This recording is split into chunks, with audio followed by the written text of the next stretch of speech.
Hey guys, Scott Adams here again with CMP Mentors. I wanted to talk today about the card brand monitoring programs. So it's now, the first Friday in February, and this is a really confusing time for a lot of merchants. Probably not this last week, but in the next week, generally by the 10th, the card brands, especially Visa, send out their monitoring program alerts, basically. So it's a letter you get in the mail or get nowadays from your processor in an email that tells you you're either in an early warning stage or that you're actually in one of these programs. And so merchants are always asking, what is this? Why? What's the deal? And so I wanted to kind of explain some of that today. And over the next week or so, I'll do some more videos that dive a little bit deeper. So first, if you got this notice, a notice from your acquirer, your processor, you might, VDMP, VFMP. So here's kind of more spelled out those programs. There's Visa Dispute Monitoring Program. This used to be called the Visa Chargeback Monitoring Program.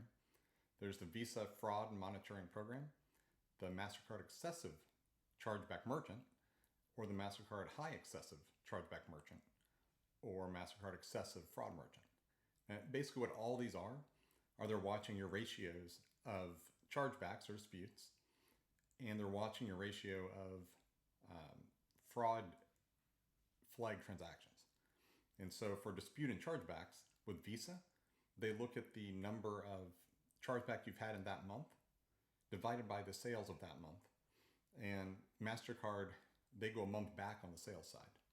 Now on the fraud side for Visa, that's fraud flag transactions, and those aren't all chargebacks, because the issuer can choose not to do a chargeback, but still flag it for fraud. This tends to happen with the lower ticket items, most likely, most of the time.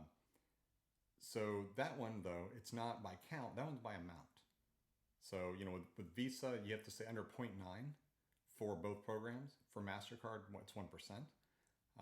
And again, Visa is by count of the current month.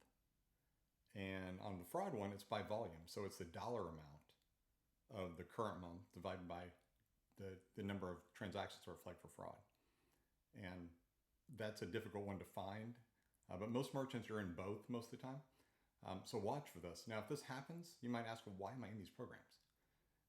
And if you've never seen it before, or, you maybe just, you have, but it doesn't happen very often, or maybe your chargebacks have always been low. So one thing to think about, and the reason why February to me is the month to talk about it, is that oftentimes what will happen is you'll have a great December. Like a lot of retail merchants, or if you had some kind of sales, then your sales will spike in December, they'll spike in late November. And then when do the chargebacks come in? Right? For most merchants, those chargebacks come in about a month later. Sometimes it's faster than that, but it really depends. Every merchant's a little different. And so if you had high sales in one month, then the next month your sales drop, which tends to happen in January because people just spent all their money on Christmas. So because of that fast difference in sales, oftentimes merchants will get flagged for the month of January, and you get those alerts in February. So I hope you guys did not have this happen. But if you did and you need some help, let me know. Check out cmpmentors.com. Thanks a lot.